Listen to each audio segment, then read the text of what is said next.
तो ये केस है, इमरजेंसी में आए हैं। इनका चीफ कंप्लेन ये है कि हम कुछ भी थोड़ा खाएं, चाहे वो सॉलिड या लिक्विड, तुरंत हमारा एब्डोमेन डिस्टेंस कर जाता है और कुछ आगे खाने का मन नहीं करता, पेट साफ नहीं होता, मतलब स्टूल अच्छे से नहीं होता, पेशाब की मात्रा भी अच्छे से नहीं होती, पेट फूला रहता है और इनके हाथ पैरों में सूजन रहती है, बायलैटरल पीडल एडिमा होती है, ठीक।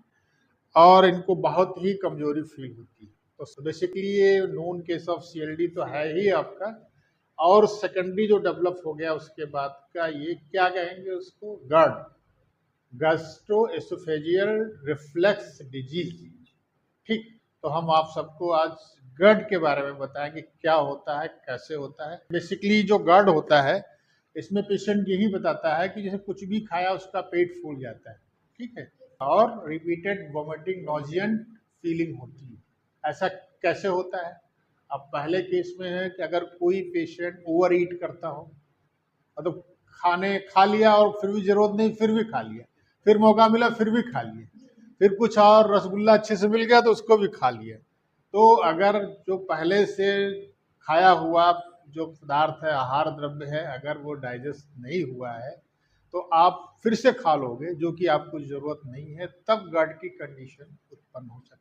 अगर कोई पेशेंट बहुत मोटा है, ओबीज है, तब हो सकता है वो डायाफ्राम को ऊपर करके थ्रस्ट उत्पन्न करके वो डिस्टेंशन कर देता है।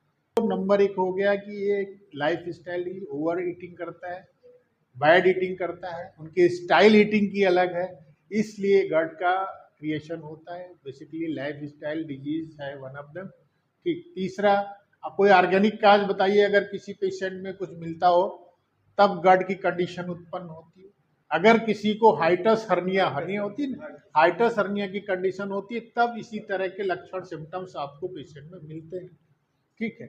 चौथे, अगर कोई ऐसा है कि ड्रग इंड्यूस गट होता है, कोई ऐसा दर्द की दवाएं एनएसएआईडी रेगुलर खाता रहता है, जरूरत है तब खाता रहता है, नहीं जरूरत तब भी खा रहता है, थोड़ा सा दर्द हुआ पैरास्टामोल उठा खा लिया, निमोसलाइड मिल गई वो खा लिया, एंडोमेथासिन खा लिया, स्टेरॉइड खा लिया, या किसी अनक्वालिफाइड डॉक्टर के पास चले गए तो उसने जो दवाई दे दी, स्टेरॉइड दे दी, नॉन स्टेरॉइड दे दी, नॉन इंडिकेटिव दवा दे दी, उससे भी जो है गैस्ट्राइटिस क्रिएट होता है, गट का क्रिएशन होता है। प्रेगनेंसी में हो जाता है इस तरह, फर्स्ट ट्राइमेस्टर सेकंड ट्राइमेस्टर जब पेट डिस्टेंडेड होता है तो डायफ्राम को पुश करता है, तब इस तरह का गट की कंडीशन उत्पन्न हो जाती है, ये भी ध्यान रखना है।